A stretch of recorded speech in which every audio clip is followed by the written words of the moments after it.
우리 하나님의 말씀 같이 보도록 하겠습니다. 출애굽기 15장 22절 23절 말씀입니다. 은혜 받으실 하나님의 말씀 출애굽기 15장 22절 23절 우리 다 같이 읽도록 하겠습니다. 모세가 홍해에서 이스라엘을 인도하매 그들이 나와서 수르 광야로 들어가서 거기서 사흘 길을 걸었으나 물을 얻지 못하고 마라에 이르렀더니 그곳 물이 써서 마시지 못하겠으므로 그 이름을 마라라 하였더라. 아멘. 성냥불과 등잔불의 차이가 있다지요. 무엇일까요? 성냥불은 잠시 밝게 탑니다. 한 20-30초 정도 그즈음 타다가 그냥 꺼지죠. 그런데 등잔불은 계속 타요. 심지의 차이가 있는 거지요. 성냥은 공급되는 기름이 없기 때문에 잠시 환하게 타는 듯 보이지만 바로 꺼집니다. 그러나 등잔불은 계속해서 탑니다.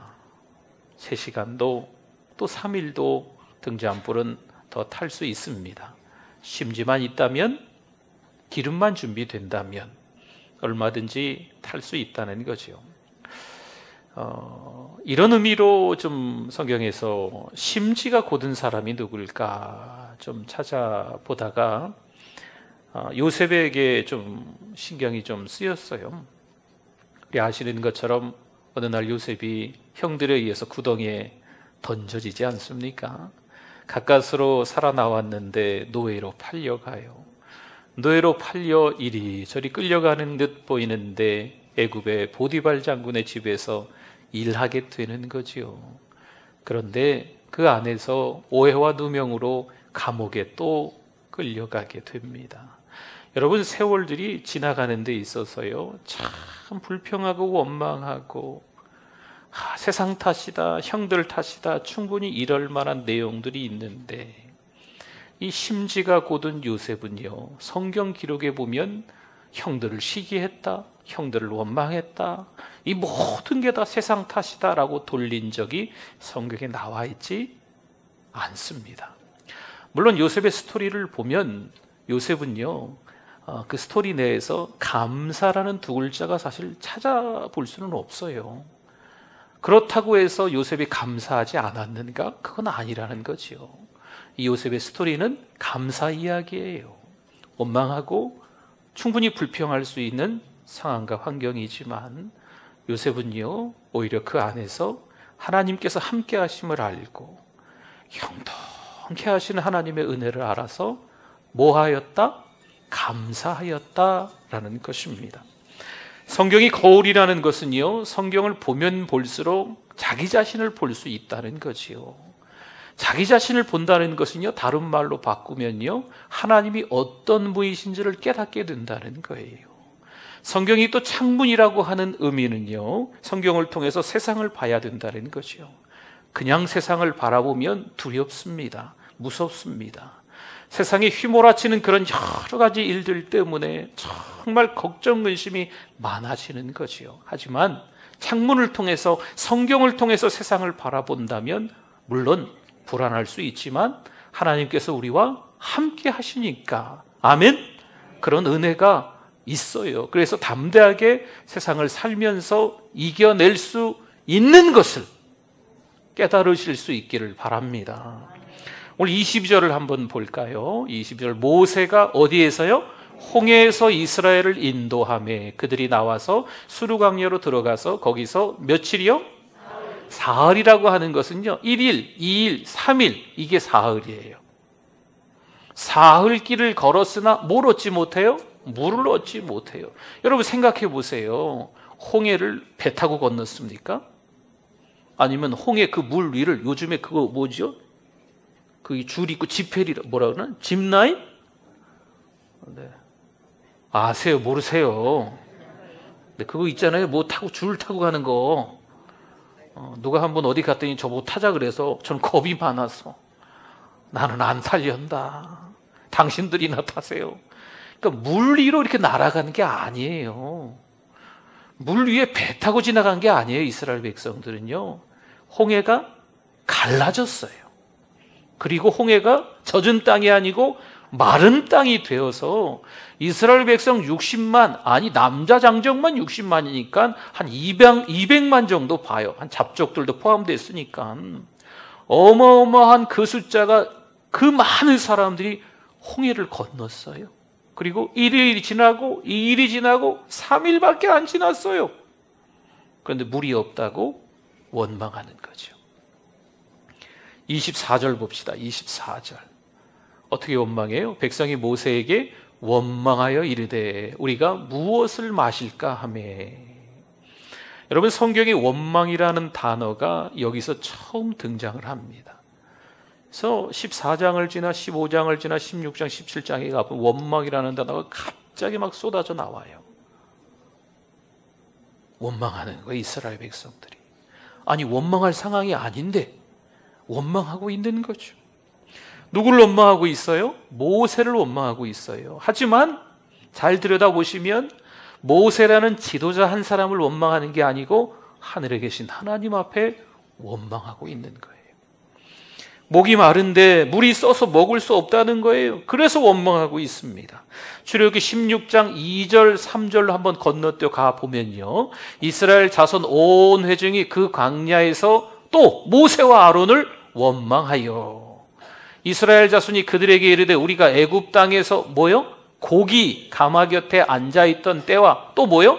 떡을 배불리 먹던 때에 여호와의 손에 죽었더라면 좋았을 것을 너희가 이 광야로 우리를 인도해내어 이 온 회중이 줄여 죽게 하는도다. 아멘.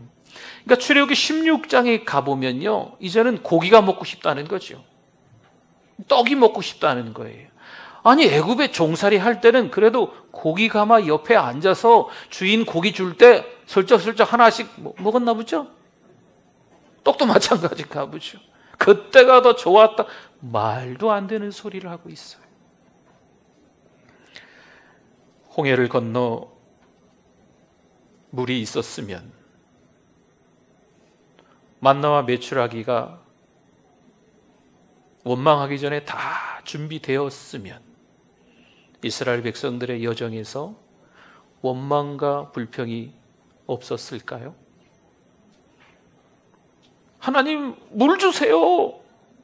하나님, 고기가 먹고 싶어요. 하나님, 떡이 먹고 싶어요. 하나님, 이게 왜 없어요?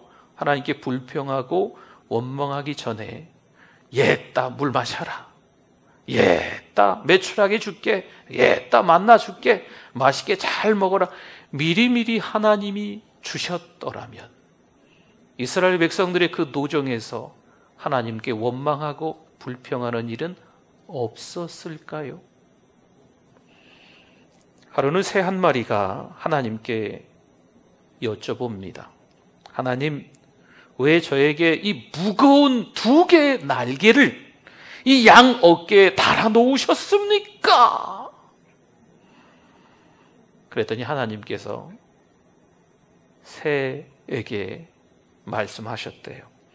네가 날 수 있는 것은 그 무거운 양 어깨에 있는 날개 때문이란다. 아프리카의 선교사님이 원주민들과 함께 강을 건너게 되었습니다. 다짜고짜 이 원주민들이 말도 잘 안 통하는데 이 선교사님에게 큰 돌을 건네는 거지요. 이유도 모른 채, 영문도 모른 채 돌멩이 하나 지금 선교사님이 아우 무거워. 근데 원주민들도 다 그런 큰 돌을 하나씩 다 갖고 있는 거지요. 그리고 강을 건너갑니다. 이유도 모르고 강을 건너는데 중간쯤 강을 건널 때 이 선교사님이 깨달았어요. 급류구동요, 급류. 내가 이 큰 돌을 끌어안고 있지 않으면 이 급류에 휩쓸려서 떠내려 가겠구나 라는 것을 늦게서나마 이 선교사님이 깨달은 거지요. 원주민들은 이미 알고 있었던 거예요. 여러분, 가볍고 편한 것만이 행복이 아닙니다. 다 갖춰져 있는 것만이 감사거리가 아닙니다. 하나님은 때론 우리에게 무거운 짐을 쥐고 침체의 강을 건너게 하신다는 거죠. 그것은 우리를 죽이기 위함이 아니고 오히려 우리를 뭐 하기 위함이라고요? 살리기 위함인 것을 믿으시기 바랍니다. 상황은 늘 바뀌어요. 상황은 늘 바뀌어요. 그러나 하나님은 변함이 없는 분임을 여러분 믿어야 되겠죠. 홍해도 건너게 하신 하나님이 갑자기 왜 마실 물을 쓰게 하실까요?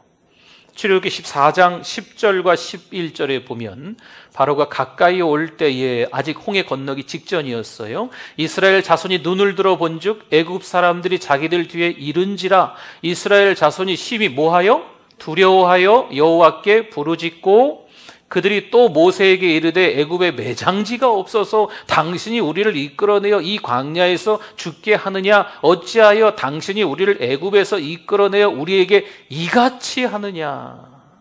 여러분, 이스라엘 백성들의 원망하는 모습은요 16장이나 14장이나 15장이나 별반 다를 바가 없었던 거예요. 이스라엘 백성들이 홍해 앞에서 쫓아오는 애국 군대를 보고 제대로 하나님으로부터 훈련을 받았어야 했습니다. 홍해가 있는 거지요. 뒤에는 애국 군대가 쫓아오는 거예요. 그럼 모세가 자, 우리 다 함께 모입시다. 출애굽하게 하신 하나님, 애굽에서 종살이 하던 우리들을 이끌어 주신 하나님이 여기서 우리를 죽게 만드시겠습니까? 다 무릎 꿇고 우리 기도합시다. 찬송합시다. 하늘을 바라보고 하나님을 신뢰합시다. 그럼 이스라엘 백성들이 아멘 아멘 화답하면서 다 하나님 앞에 기도했더라면 오히려 그 상황 가운데 혹시나 그리 아니하실지라도 내가 홍해에 빠져 죽는다 할지라도 애국 군대가 쫓아와서 우리가 죽는다 할지라도 하나님만을 신뢰합니다. 하나님만을 바라봅니다. 라는 자세가 있었더라면 이스라엘 백성들은 하나님께서 광야 훈련을 통해서 깨닫게 하시는 것에 합격하는 거죠. 그러나 그렇게 했다 안 했다? 안 했다. 여전히 실패했고 그들의 태도는 지금도 오늘 15장에서 보면 물이 없다고 원망하고 있습니다. 어떻게 말씀드려야 될까요? 우리랑 좀 비슷하지 않을까 생각합니다. 집이 없어 원망하다가 집이 생기면 원망하지 않을까요? 월급이 좀 적은데 월급을 좀 많이 받게 됐어요. 그러면 감사할까요? 자녀들이 취직도 못해 근심과 걱정이었는데 자녀가 취직했네? 그러면 하나님께 감사요, 감사를 할까요? 원망과 습관이 되어버린 사람들은요 상황이 좋아져도 그 원망이 사라지지 않습니다. 물론 잠깐은 감사할 수 있죠. 하나님의 은혜입니다. 하나님께 영광 다 돌립니다. 잠깐은 할 수 있습니다. 그러나 또다시 원망하는 거예요.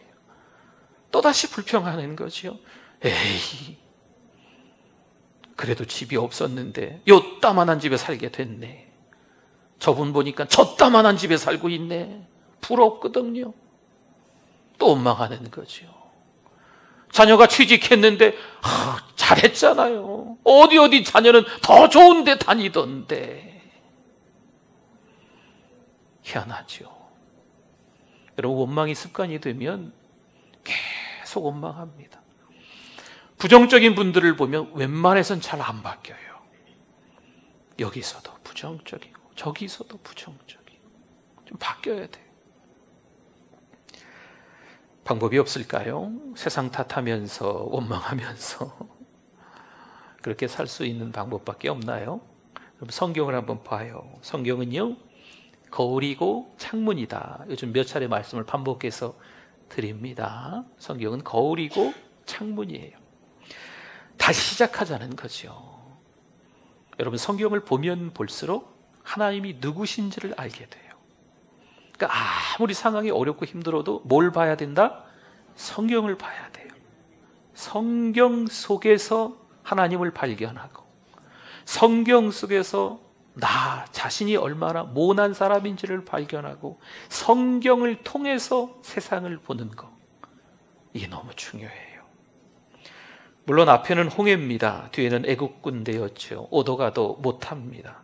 하지만 하나님은 큰 동풍이 불게 해서 홍해를 마른 땅이 되게 하셔서 건너게 할 작정, 계획, 하나님의 섭리가 이미 있었습니다.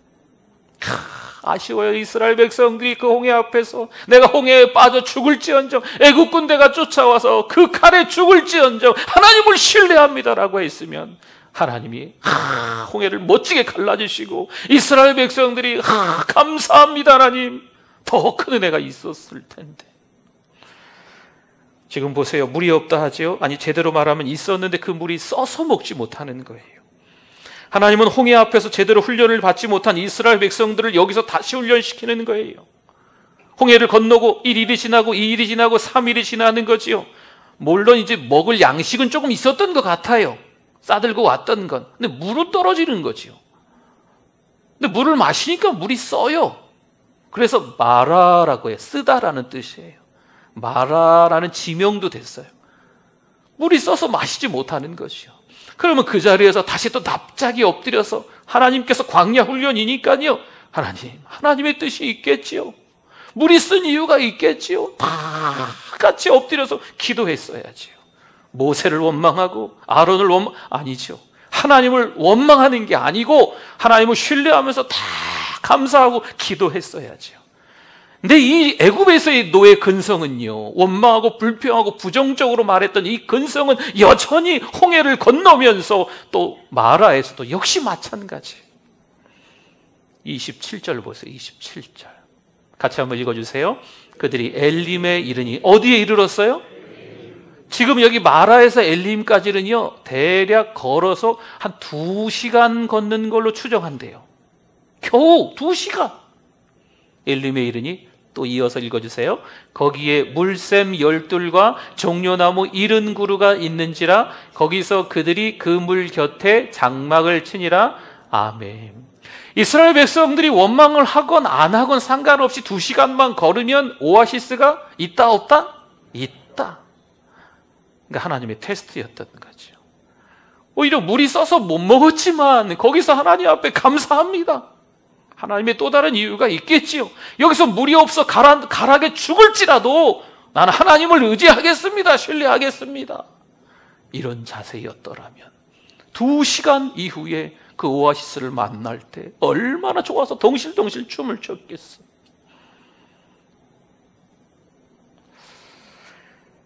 그렇다면 하나님은 왜 앞에는 홍해 뒤에는 애국 군대가 있게 하실까요? 왜 물이 써서 먹지 못하게끔 하실까요? 다시 생각해 보자고요. 왜 그들 이스라엘 백성들에게 떡이 없고 고기가 없게 하실까요? 출애굽까지 시켜주셨는데, 그런 엘샤다이 전능하신 하나님이시라면 미리미리 불평하기 전에 다 좀 주시지. 그렇게 생각 안 하세요? 하나님은 왜 이런 광야 훈련을 지금 시키고 계실까요? 여러분, 우리가 나름 기도 생활을 좀 하고 있습니다. 교회를 다니시는 분들이라면 기도하실 거예요. 그렇죠? 기도하시죠? 네, 기도하고 있습니다. 다 말씀하실 거예요. 기도는 숨 쉬는 것과 같다, 영적 호흡이다라고 이야기하기 때문에 기도는 짧게 하든 길게 하든 다 기도하신다고 이야기할 거예요. 하나님께 향한 어떤 소망이 있는 거죠. 그런데 기도 많이 했는데 기도한 것대로 응답이 잘 안 되죠. 하나님 좀 잘 먹고 잘 살게 해주세요. 기도했는데 삶이 더 공공해질 때가, 궁핍해질 때가 있다는 거예요. 출애굽 후에 광야에서 삶이 별로 달라진 게 없습니다. 애굽에서 인도해 주신 하나님이 홍해를 건너게 하시고 등등 광야를 지나는데 있어서 정말 하나님은 살아 역사하시는 하나님이신데 별로 그렇게 달라지는 게 없는 거예요. 왠지 아세요? 이스라엘 백성들이 자꾸 뒷북을 쳐요. 뒷북을. 먼저 하나님께 감사해야 되는데 실컷 원망하다가 하나님 앞에 한번 혼나고 또 하나님 또 이렇게 또 해주세요. 홍해 건너게 해주시잖아요. 또 엘림에서 물 마시게 해주시잖아요. 만나도 주시잖아요. 메추라기도 주시잖아요. 그렇게 원망하고 불평하는 이스라엘 백성들에게 광야 훈련 기간 동안에 계속 실패해도 그래도 하나님은요 계속 주시는 거예요. 이게 한결같은 거예요. 하나님은 왜 광야로 하나님이 내모셨을까요? 이스라엘 백성들을.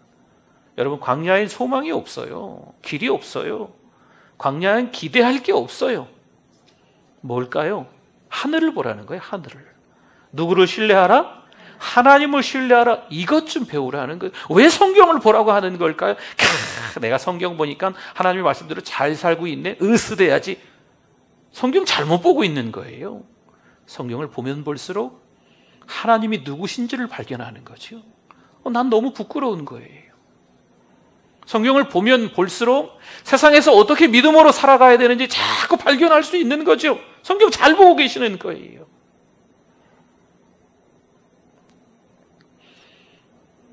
믿음의 삶은 모험입니다. 믿음으로 살아가는 것은 만만치 않은 일들이 있습니다. 참 어려운 것 같아요. 그래서 오늘 제목처럼 훈련이에요. 훈련, 테스트, 광야 훈련. 광야가 세상이다, 그런 말을 좀 하잖아요. 우리는 응답이 없는 것 같아도 여전히 기도해야 될 줄 믿습니다. 왜 그럴까요? 기도는요, 나는 하나님이 아니지. 난 참 보잘것없는 존재지. 하나님이 아니면 난 살 수 없지. 여러분, 너 이 자격지심 가지고 여러분을 스스로 학대하라는 그런 의미는 결코 아닙니다.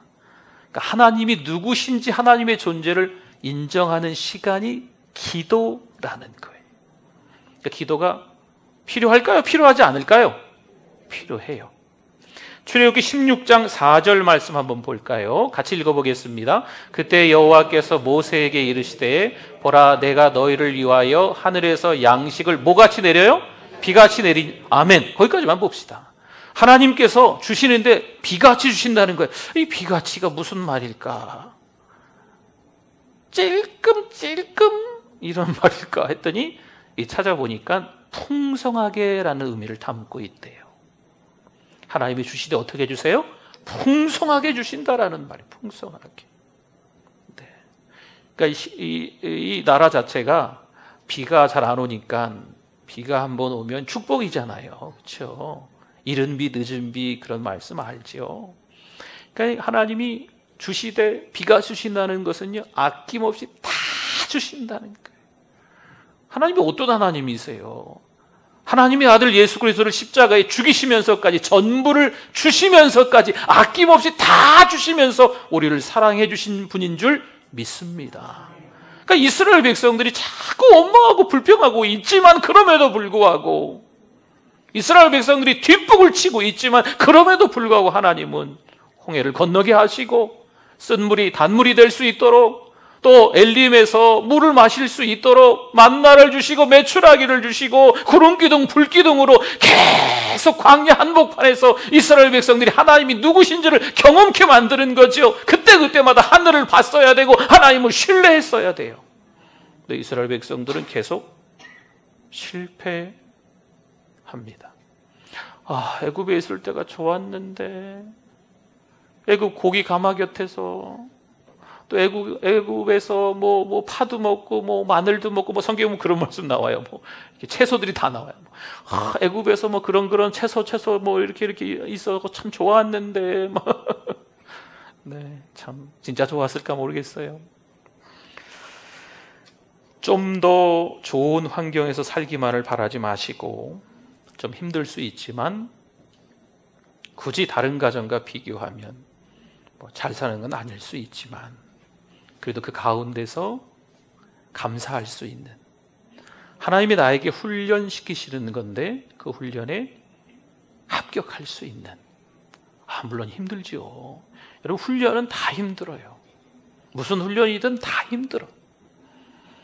그 훈련에 잘 견디고 참아내면 하나님이 주시는 은혜가 분명히 있습니다. 무디가 그런 말을 해요. 하나님의 일꾼을 망가뜨리는 것은 과도한 일이 아니라 성령 없이 일하는 것이다. 여러분, 가장 완벽한 곳을 한번 떠올려 볼까요? 어디가 있을까요?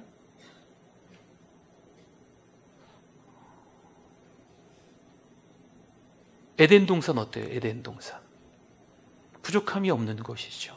근데 거기에서 사람은 죄를 져요. 우리의 삶이 넉넉하고 남들보다 더 화려하고 더 많은 소유를 가졌어도 거기서도 또 죄를 지을 수 있어요. 불평하고 원망하는 습관은요, 그래서 무서운 거예요. 감사하실 수 있기를 축원합니다. 감사하셔야 돼, 감사. 베드로전서 4장 16절 한 절만 더 봅시다. 우리 같이 한번 읽어주십시오. 만일 그리스도인으로 고난을 받으면 부끄러워하지 말고 도리어 그 이름으로 하나님께 영광을 돌리라. 아멘. 우리가 믿음 생활을 하는데 요즘에 조금 참 거시기한 일들을 가끔 경험해요. 네. 제가 오늘 아침에 이렇게 엘리베이터를 타고 교회 조금 8시 좀 전에 7시 40분인가 30분인가 이렇게 좀 일찍 나왔어요. 그래서 이제 제가 여기 4층에 사니까 4층에 살아도 한층 올라가면 우리 집 아니에요. 우리 권사님들 그러시던데. 목사님 좋겠어요. 한층만 올라가면 돼서. 아니에요. 내려갔다가 올라가야 돼요. 그래서 이제 이거 아파트 엘리베이터를 타고 이렇게 내려와야 되는데 제가 4층에 딱 탔어요. 제가 깜빡 잊었어요. 버튼을 누르는 걸. 그러니까 쫙 위까지 올라가네요. 그 위에서 먼저 누르셨나 봐요. 무슨 생각을 하고 있었는지 멍 때리다가 이 사람 저 사람 타고 내려오는데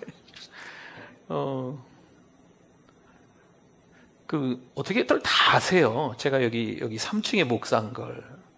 그래서 저는 이제 다 잘 몰라도 인사하잖아요. 안녕하세요, 반갑습니다 이렇게 인사하는데 네, 안녕하세요 이렇게 하시는 분도 있고. 요즘 교회가 그래요 조금. 믿음으로 산다는 것이 직장에서도 그렇고 주변 이웃들과의 관계에서도 그렇고, 지금 어디가 그럼 교회 가는 들킬까 봐 성경책을 싸고 또 싸고 가방 속에 넣어가지고. 요즘 분위기가 좀 그러니까, 그렇죠? 그럼에도 불구하고 담대하실 수 있기를 바랍니다. 그렇죠? 철로 역정을 쓴 존 버년이 왕명을 어겨서 감옥에 갇혔던 때가 있었답니다. 어느 날 감옥을 지키는 간수가 이 존 버년이 워낙 또 그 영국에 나온 청교도이고 신앙가이기 때문에 이 간수가 이 존 버년에게 그랬대요. 조용히 집에 가서 쉬셨다가 오세요 하고 옥문을 열어줬대요. 근데 이 존 버년이 얼마나 고마워요. 뭐 감옥이 모텔이겠습니까? 감옥은 감옥이에요. 집에 가서 쉰다. 얼마나 좋을까요? 존 버년이. 고마워요. 알겠어요. 하고 이제 집 나가는 거죠. 조금 가다가 다시 돌아왔대요. 왜 왔냐고 간수가 그러는 거죠. 성령께서 인도하시는 방법인 것 같지는 않습니다. 그러니까 여기 있겠습니다. 근데 금방 왕이 시차를 나온 거예요. 즉 왕명을 어겨서 존 버년이 감옥에 갇혀 있었거든요. 그러니까 잘 갇혀 있나 한번 보려고 그때 왕이 온 거죠. 그래서 아무 일 없었던 거예요. 왕이 가고 나서 이 간수가 성령의 인도함을 받으셨기에 저도 살고 목사님도 살았습니다. 앞으로 옥문을 활짝 열어놓을 테니까 성령의 인도가 집에 가야 되겠다 하면 갔다 오시고 다시 돌아와야 되겠다 하면 오십시오. 이 간수가 아예 그렇게 해버렸대요. 여러분, 요즘 불안하죠. 힘들죠. 어렵죠. 좀 두려움도 사실 있습니다. 수도권이 막 시끌시끌하고 막 난리가 났어요. 우리도 아마 25일까지는 일당이라는데 26일서부터는 어떻게 될지 잘 모르겠어요. 여러분, 그러함에도 불구하고 잘 기억하십시오. 이 많은 시간들이 우리 인생에서 광야 훈련입니다. 여러분, 훈련은 왜 있을까요? 이 훈련을 통해서 하나님이 기대하시는 건 뭐냐면 어디를 봐라? 하늘을 봐라. 여러분, 우리 사람들을 서로 보면요, 별로 기대할 바가 없어요. 여러분, 저 보면 기대할 거 있어요? 목사님 오늘 셔츠가 잘 어울리시네. 일부 예배 끝나니까 목사님은 도대체 몇 살이세요? 이렇게 젊어 보이세요. 기대할 게 없어요. 저에게 기대할 게, 사람들은 서로 기대할 게 없어요. 그럴싸하게 폼 딱 찾아고 딱 넘기면, 내가 이쁘게 화장하면 참 이쁜가 보다, 잘생겼나 보다. 근데 속은 안 그렇거든요. 사람은 그래요. 이 땅을 살아가면서 자꾸 힘들고 어려운 일이 있다는 거지요. 누구만 바라봐야 돼요? 그렇죠. 하나님만 바라봐야 돼요. 하나님을 신뢰하는 거죠. 그런 훈련이 또 이번 한 주간 있기를 축원합니다.